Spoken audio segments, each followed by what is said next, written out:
Today marked the start of a summit for the world's two largest economies, the U.S. and China. It comes at a time when the U.S. faces record debt, and much of that debt is owned by China. Joining me to talk more about the relationship between the two countries, how it has evolved, is Jim Rogers, Quantum Fund co-founder and author of this book right here, A Gift to My Children, A Father's Lessons for Life and Investing. That's just one of his books. I want to thank you so much for joining us. I want to ask you, we've seen a lot of talking points coming out of the summit for today, a lot of rah-rah, cooperation, sound bites. What's the real story, Jim? What's the real dynamic going on between these two countries? Well, the main problem is the United States is the largest debtor nation in the history of the world, Ms. Lister. Not just the largest debtor nation in the world, but in the history of the world. And our debts are getting deeper and deeper. The rest of the world is getting upset about it. I hope every American citizen is getting upset about it, because it's going to be the ruination of America, and anybody who's a creditor to America has to worry about it. I don't know if Americans are all very upset about it. We see in the mainstream media press focusing on the United States pushing China to increase the value of its yuan more rapidly. I want to know if you think that that is a pressing issue, and if you think the United States has leverage to ask them to do this when the Federal Reserve has a policy of quantitative easing that devalues the dollar, and when the United States has such high debts that it expects China to finance. Well, you make a very good point. Yes, the United States is trying to drive down the value of its currency. It's trying to debase its currency. No country in history that's had a policy of debasing its own currency has done very well in the long term or even the medium term. It sometimes works in the short term that you can revive your economy by devaluing your own money, but that's not a good policy. Now, to the Chinese, in my view, the Chinese should let their currency be freely tradable and convertible. They are a great economy now, but the idea that the U.S. is going to prosper by driving down the value of our own money is lunacy. I want to know who you think has the upper hand in these talks, because both countries are reliant on each other to an extent. China needs the United States to buy its, cheap toys and fake Christmas trees, and it's the largest foreign market for them. At the same time, the United States needs China to finance its deficit, to finance its military budget, to finance its operations. So who has the upper hand in talks like this? Well, of the two, I'd rather be the creditor than the debtor.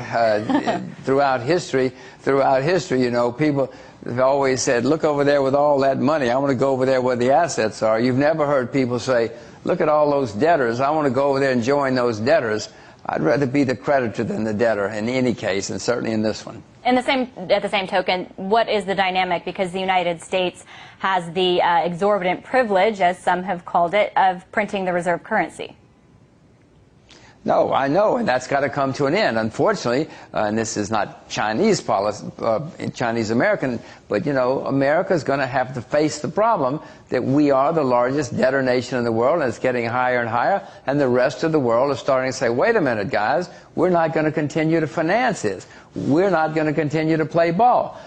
Other countries are now looking for replacements for the U.S. dollar. There's a lot of movement, not just in China, but all over the world, because everybody knows that the U.S. dollar is now a terribly flawed currency. I don't like saying this. I'm an American citizen and American taxpayer, but we've got to face facts. When do you see there being a tipping point, and what do you see as the replacement? Because Russia and other developing nations, Brazil, have all signed on to concerns and plans of people like Joseph Stiglitz, who lobby for a different global reserve currency. So at what point do you see this actually happening, though? Because you don't see the developed world on board. Well, I would expect to see more crises in the currency market, maybe as soon as this fall, or certainly by the fall of 2012, 2013, and you're going to see serious turmoil in the currency markets, which is going to force the world and force America to do something about it.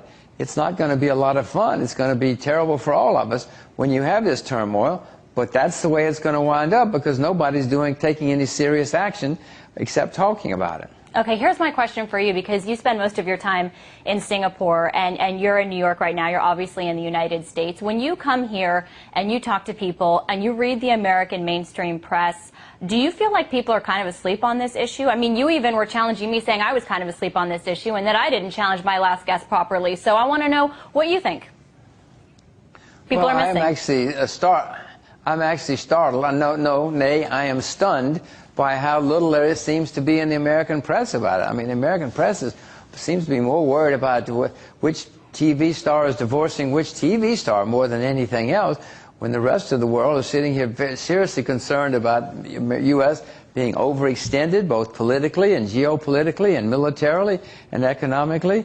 And yet I don't see many people in the U.S. even noticing it, much less caring about it.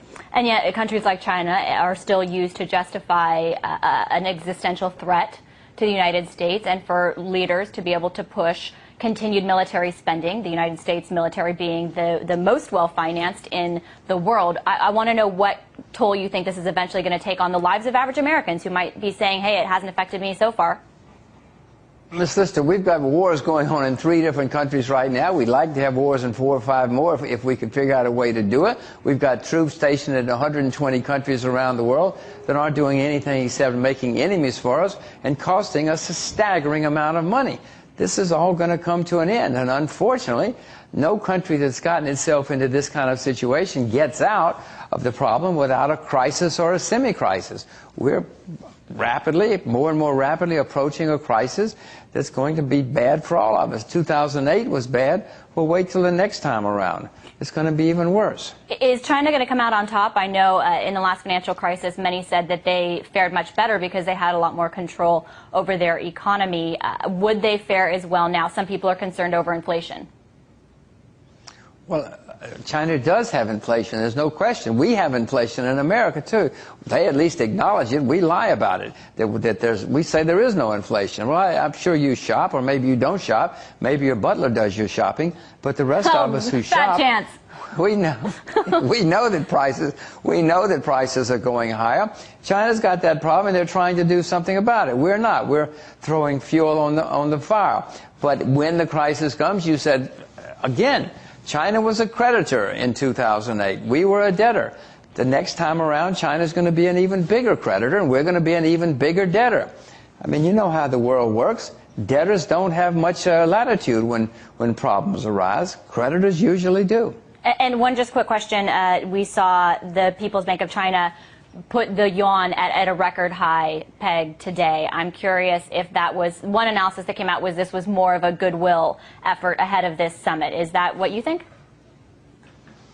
Well, whether it's a goodwill or not, it doesn't matter, because the facts are that China's the largest creditor in the world and America's the largest debtor. The renminbi is going to go higher and higher and higher over the next decade. There's not much anybody can do about it, including China or including America. It is happening. It has been happening for 6 years now. They have been opening their currency more and more, and it's going to continue to open more and more, and it's going to go higher.